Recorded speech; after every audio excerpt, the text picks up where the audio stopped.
Cool. I think we have everyone here, or if not, we will continue to let them in, as well as we'll have access to the recordings for everyone. So, guys, everyone, hello. I'm Thad from Virtual Graffiti. You might know me from some of the other webinar series or interacting with us here. It's a pleasure to have Henry join us from EMT Distribution.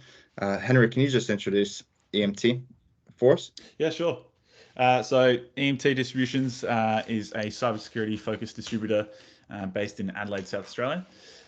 We were then acquired in 2019 by a company called Ripe, as a Microsoft distributor, and then Ripe were acquired by a company from Norway called Crayon. So we go by a few domains now, but still at our core, and what I do is very much focused on cybersecurity and EMT.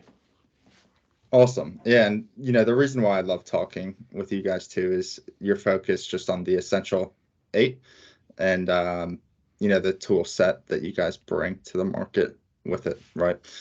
So with that said, why don't we kick it off here? What is the essential eight? Let's set the scene. Okay, so the Essential 8 is essentially a framework or mandated compliance standard for really any organization or industry working with IT systems. And it's essentially, as it would say, 8 controls that the ASD and ASCC believe that it covers off the most amount of sort of attack techniques and tactics with the least amount of strategy. So they've prioritized these 8 controls as the most effective ones, and there's an additional 37, but these are their top 8 prioritized ones. Fantastic. All right, and since we're talking about application control or allow listing, block listing today, there are several maturity levels. Can we just walk through what the difference is in these maturity levels and why, as the title of the webinar states, we should be complying with level 3, not levels 1 or level 2? Yeah, so there's 3 levels for all of the controls, all 8 of the controls. For application control, it is quite demanding in terms of the amount of file types you have to cover and the trust mechanisms you have to use. So obviously, starting with level 0 essentially just means you're not really implementing it at all, or you're just auditing execution data and not blocking anything. So it's essentially application control is non-existent or monitor only. And then you've got level 1, which is obviously the first step there to level 3. It's pretty limited in its coverage, but it's better than nothing. A lot of people refer to this as the app locker level, just because it's just covering user executions and nothing beyond that. Level 2 is obviously a step above that as well. We're covering off a few more file types there, so software libraries, scripts, and installers. So you're getting a bit more coverage and protection there.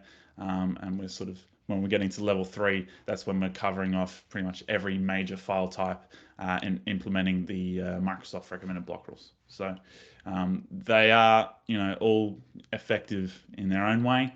Obviously, the higher you go, the better off you'll be in terms of a security return on investment.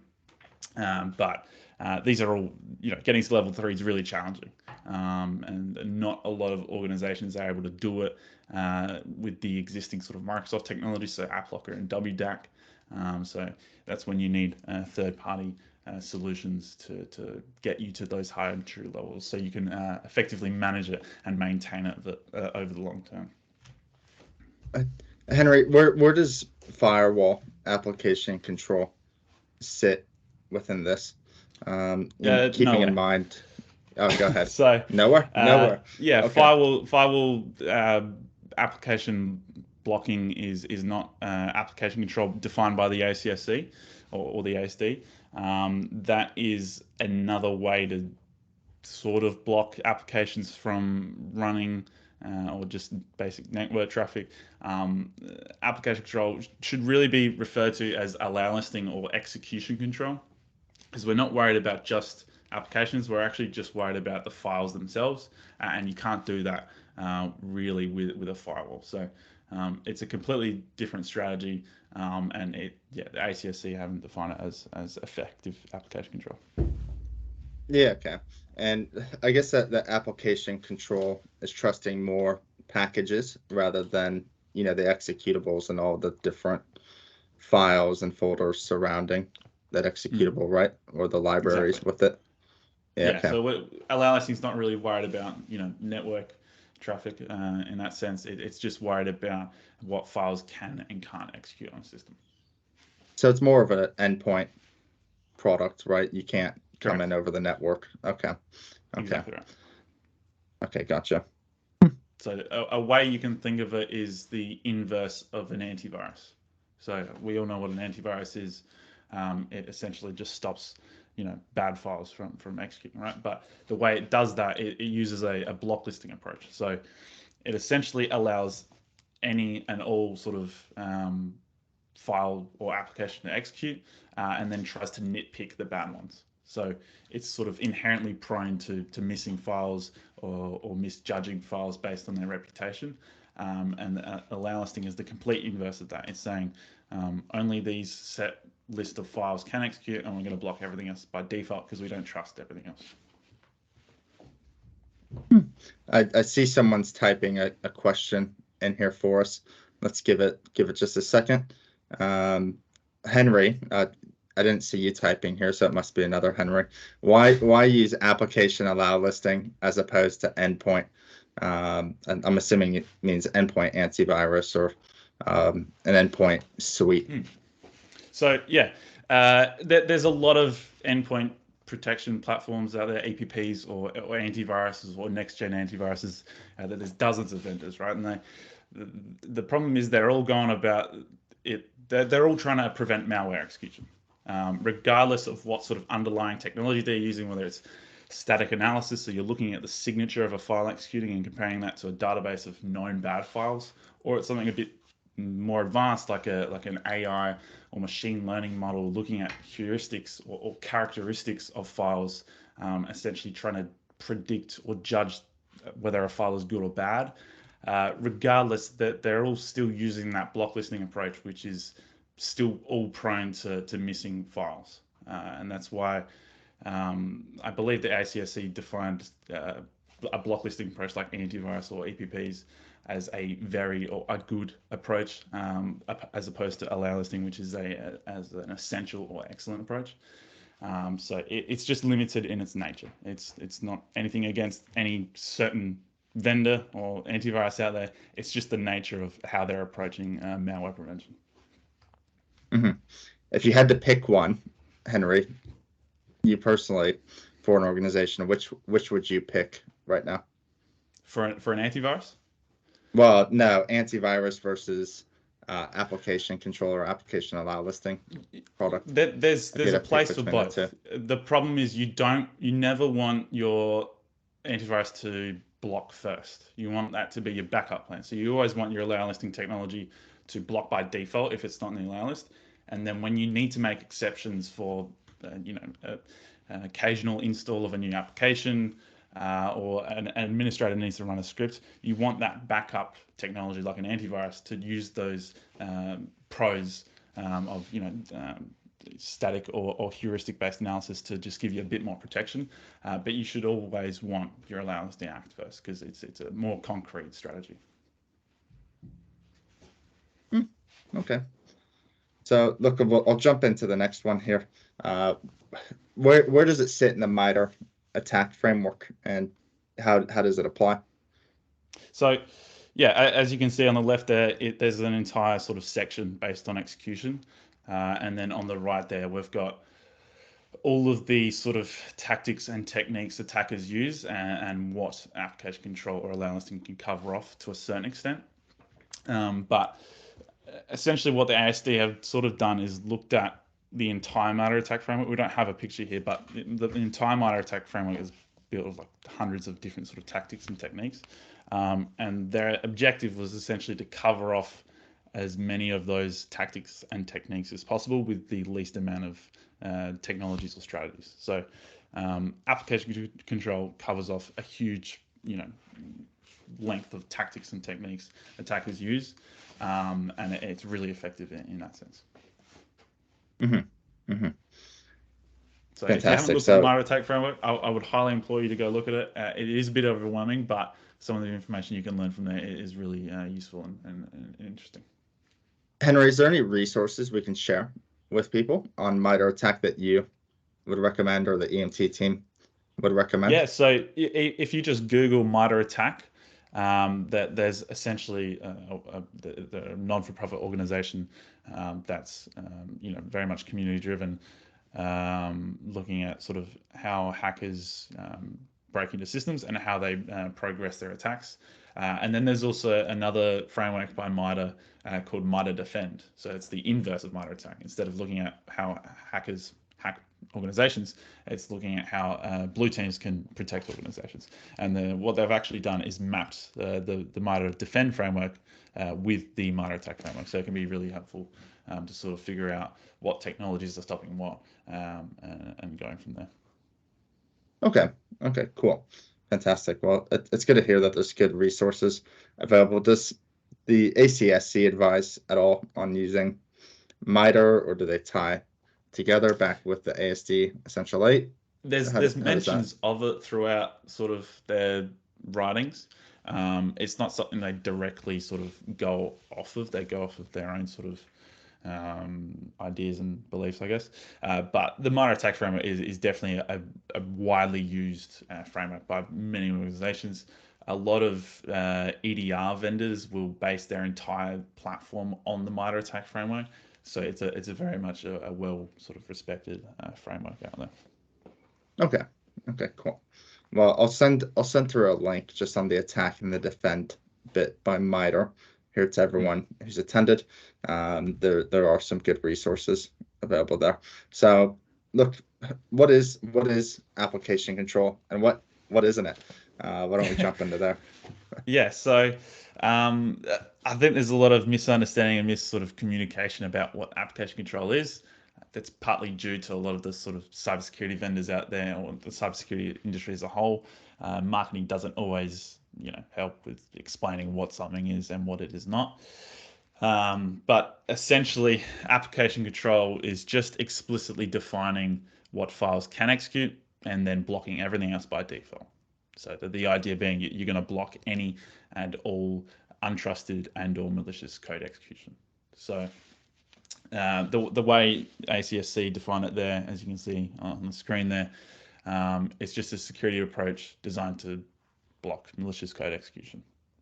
So as I mentioned before, antivirus is also trying to achieve that. It's just that the approach they're going about it is flawed.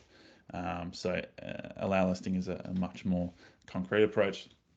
The ACSC also defined that you have to cover off, or you should be covering off a broad list of file types. So you can see the executables, software libraries, so DLLs, scripts, so PowerShell, Python, installers, MSIs, compiled HTML and HTML applications, control panel, applets, and drivers. So all of those file types attackers can use to execute their malware or the malicious code, to either gain control of your system or further their attacks, right? So it's just defining what can execute and blocking everything else by default.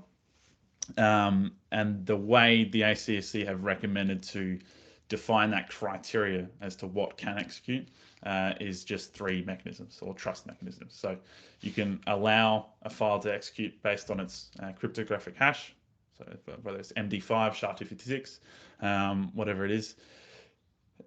You can allow a file to execute based on its hash. So if there's a hash match in your allow list, it'll allow that file to execute.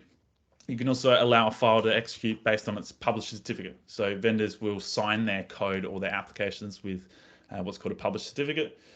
It's essentially saying this is Microsoft application. This is genuine Microsoft code. So you can use that publisher certificate to allow a file to execute. And then ACSC have also made a path exceptions as a part of a trust mechanism. So Those three sort of mechanisms there should all be used in that order. So a cryptographic hash should be used first, just because it's a great way to make sure a file is executing. It actually is what it is. So you get that file integrity security there. The publish certificates are very handy because you don't have to rehash new files every time an application updates. And path exceptions are you just gonna need to make path exceptions just due to the nature of Allowlisting. Some files will execute dynamically, so their hashes change and they're not signed, so you have to make that exception with paths. But then obviously the ACSE would recommend you mitigate those risks or those holes with other technologies such as antivirus or privilege access management.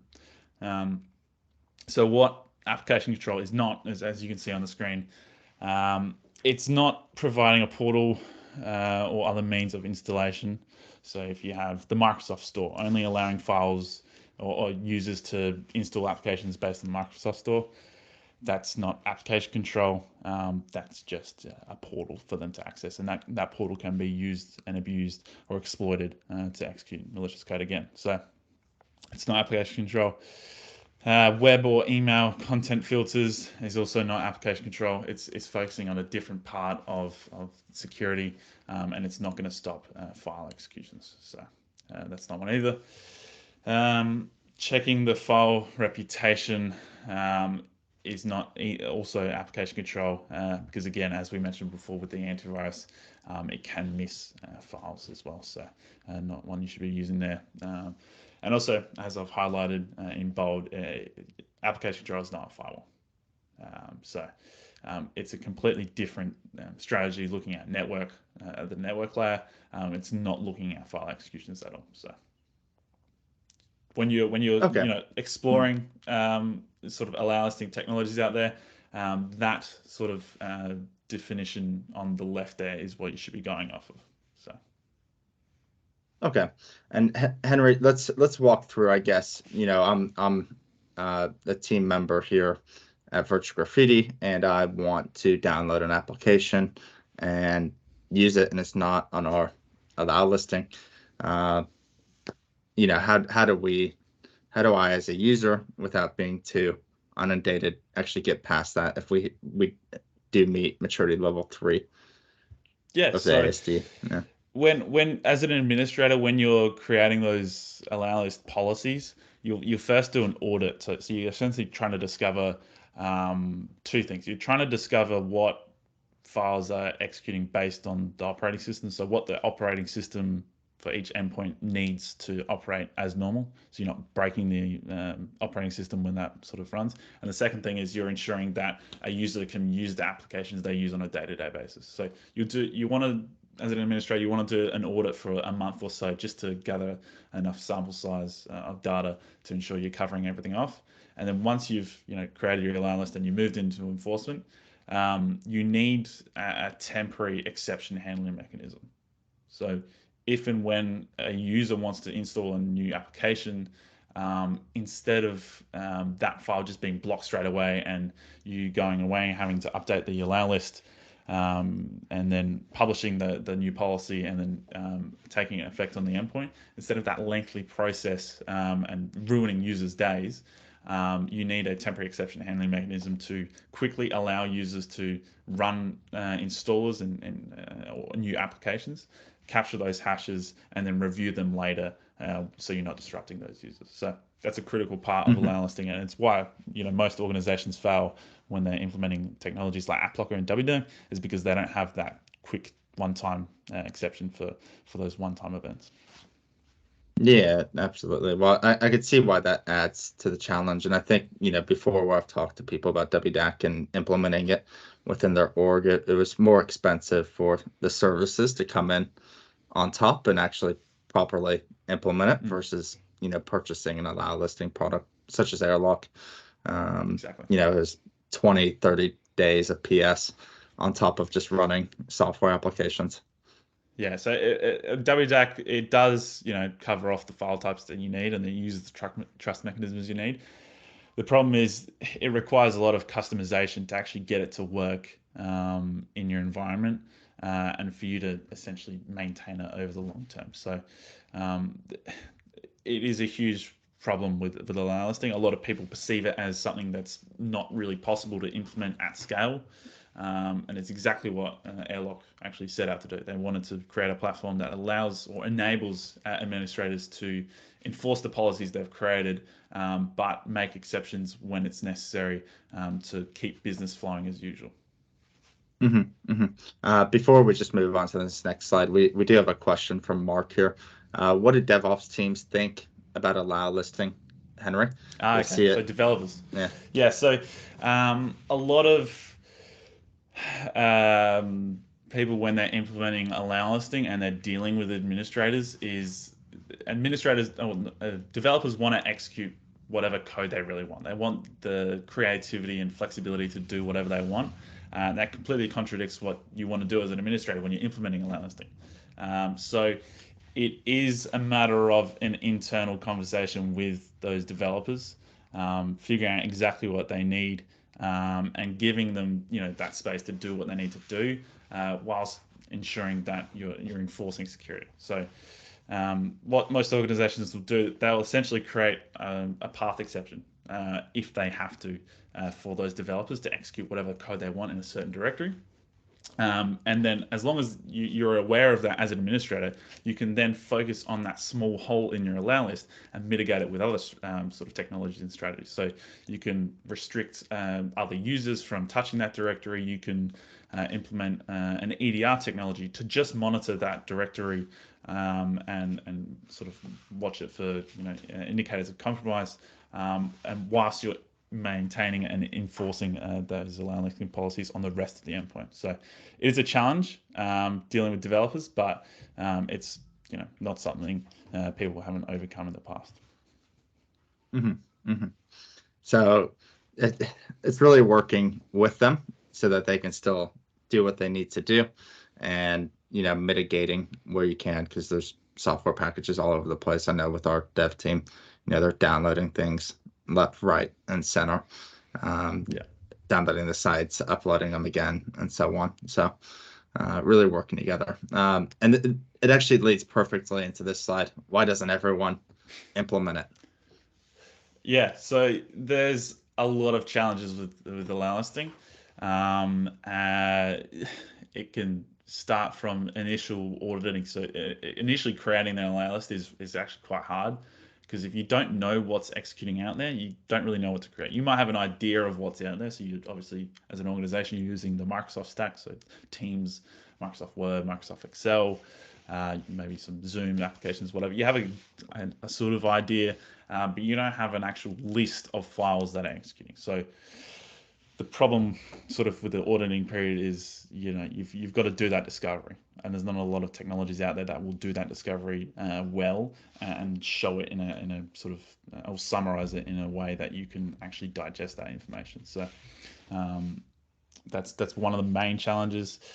And then obviously, like I mentioned before, the challenge of enforcing Allowlisting. And then if and when something does go wrong or something is blocked, which is inevitable, it's just the nature of it, you need to act quickly. You need to allow a user to do what they need to do, and then you need to update the policy if necessary, which with AppLocker and WDAC sort of technology isn't really achievable. So unless you introduce a third-party component, you're essentially just going to be ruining users' days, and then retroactively fixing the problems after the fact. So there's a lot of challenges, but that's exactly what Airlock set out to do. They have built a platform that allows you to see all of the execution data in one place, and allows you to action those file executions and add them to policies if necessary, ignore them or add them to an explicit block list. And it gives you that temporary exception handling with OTPs. So there's a whole suite of sort of modules there that make it achievable, maintainable over the long term. Mark here said Airlock have just published their first case study, Logistics and Understand. Yes. So Airlock released a customer case study with an Australian logistics company. If you haven't had a look at it, we can definitely share this after the call. I think it's also available online. I think it was a few Mhm. thousand endpoints they were covering off with this company. Yeah, a lot of people think you can implement Allowlisting on a few machines, maybe a few servers, and beyond that, it's too hard. Airlock have shown that it is possible over hundreds and thousands of devices. I think their biggest sort of customer is working in the tens of thousands of devices, so it is possible. Hmm. Mark, I think you're reading our mind a bit here, because that next slide again is how do you implement Airlock, and Henry, I'll go ahead and let you talk about the 3 steps here, from baseline Yeah, to so enforce. the sort of circle figure in the top right there essentially goes as follows. As I mentioned before, you do that initial auditing, so you're trying to discover what files are actually executing in your environment. During that phase, it's actually really interesting. You're going to find a bunch of files that you didn't even know exist, a lot of shadow IT applications, and you're going to start questioning users and why and how they're even using these applications.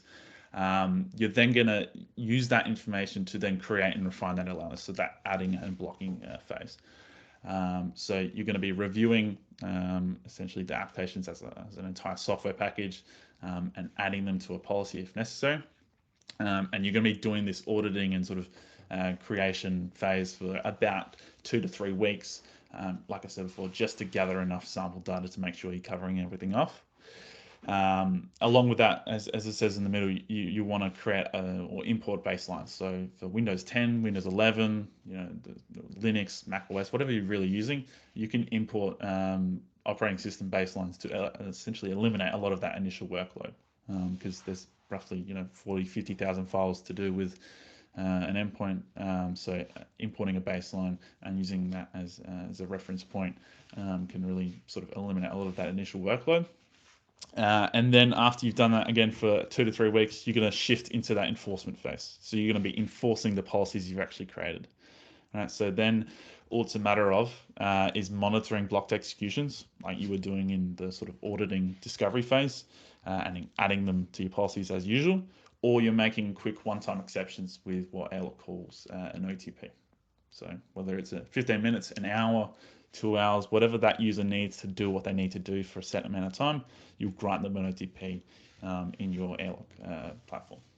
Okay, so that's sort of a circular motion, because obviously you're giving exceptions, you're auditing that information, and you're doing it all over again.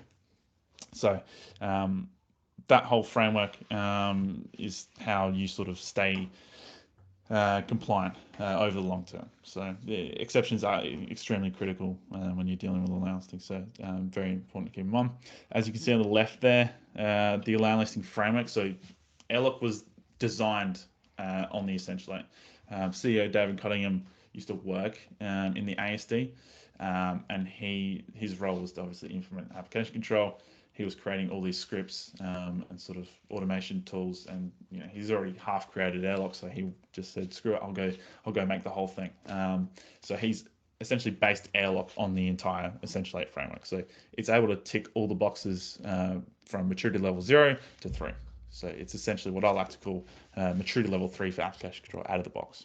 So it's using those 3 trust mechanisms: hash, publisher, and path-based trust.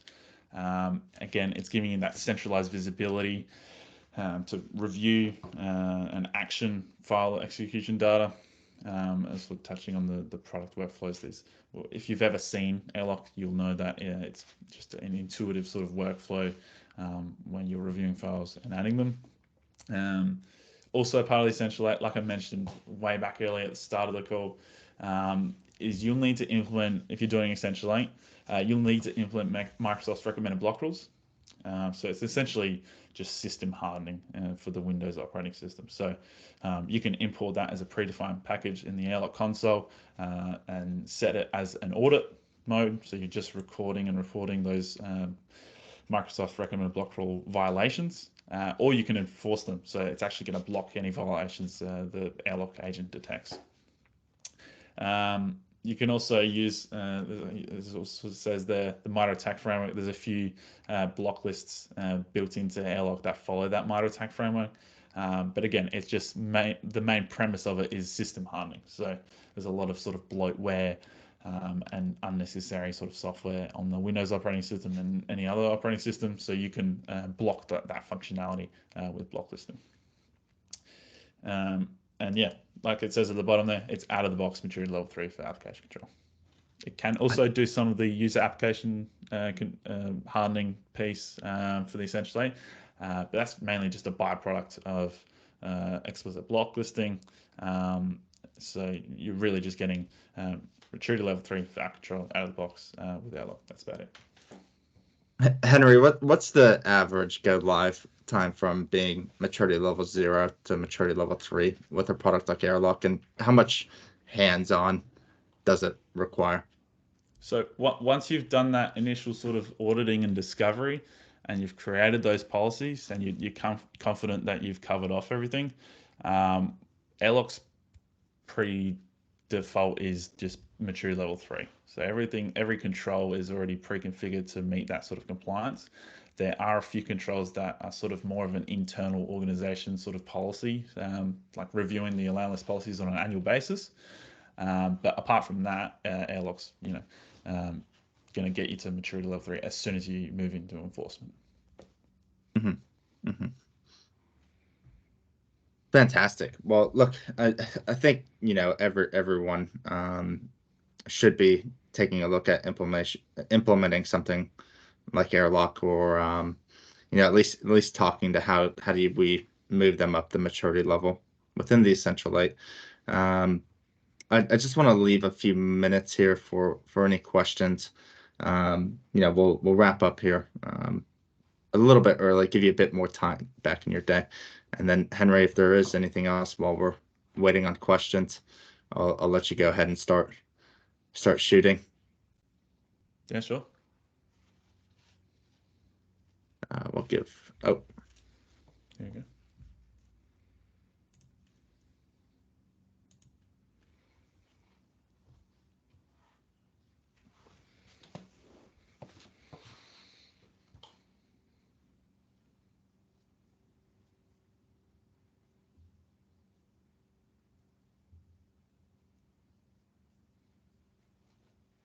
what is standard time to compliance by Henry?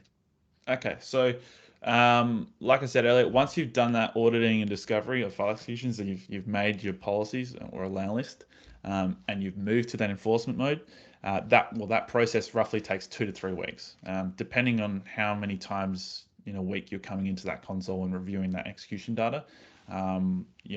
We say roughly 2 to 3 weeks. We've dealt with organizations that have done it in 1 week because they're reviewing that file execution data every day or every few hours. So it's really dependent on how much time and effort you put in. But generally speaking, yeah, 2 to 3 weeks. Mm-hmm. Mm-hmm. That's pretty quick, actually. And for the most part, it seems like it's hands off. We've got 2 more questions coming in. One from Brendan, it looks like, and Stephen as well. Stephen, are there documented implementation plans, supported setups, etc.? Yeah, so Airlock have plenty of documentation on how to use their platform around how you capture or deploy agents in the first place, how you deal with that sort of execution data, how do you know what to trust and what not to trust, and then there's plenty of documentation. They have quick start guides and full-blown user manuals to sort of explain what you're looking at and what it means. And the ACSC also have some recommendations in their sort of website around how you would implement application control.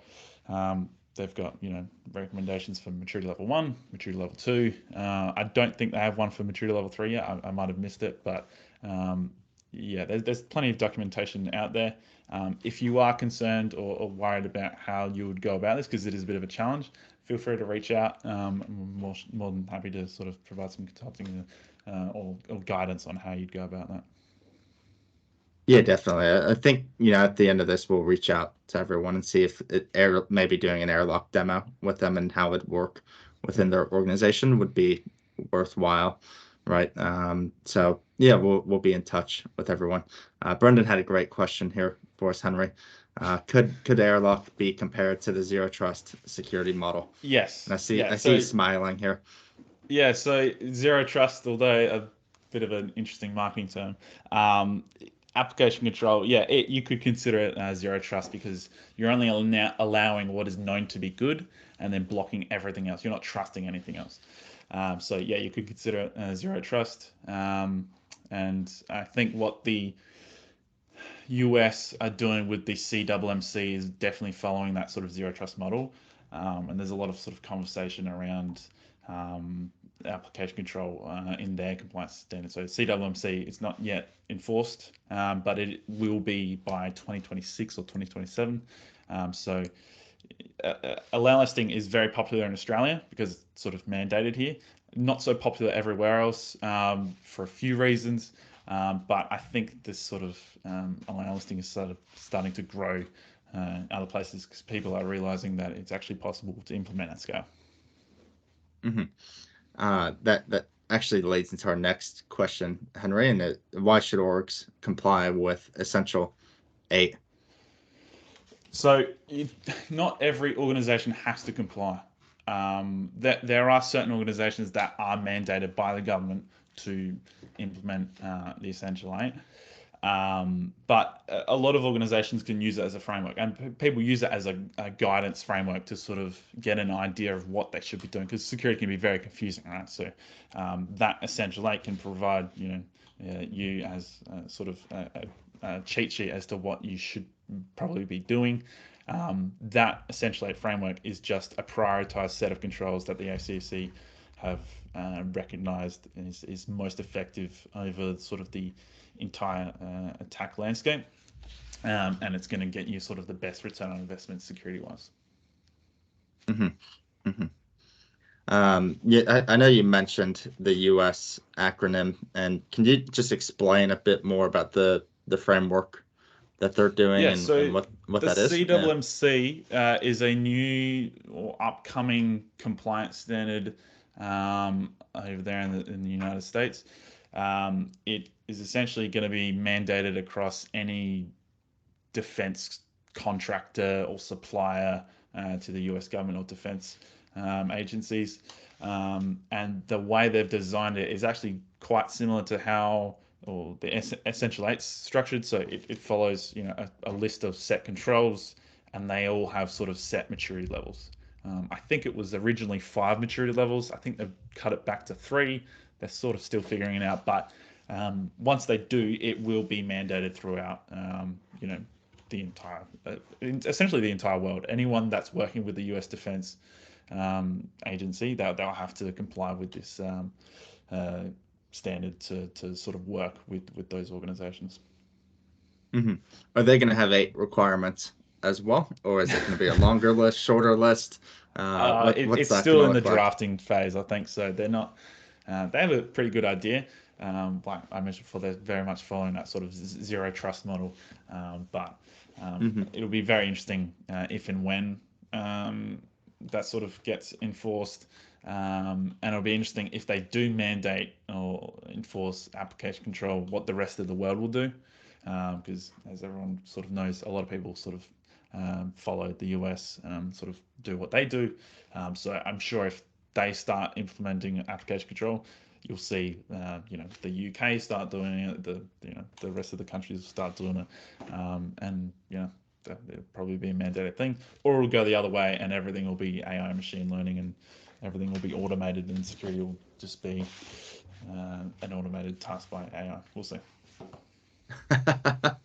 Uh, I guess that could be somewhere, in Airlock's future here is building in some of those AI engines for implementing application control. But I don't want to speak for the vendor. We'll leave that conversation for another Yeah, time. the idea of app control is to give you as an administrator full control over what can and can't execute. So it'd be interesting if they went down the AI route.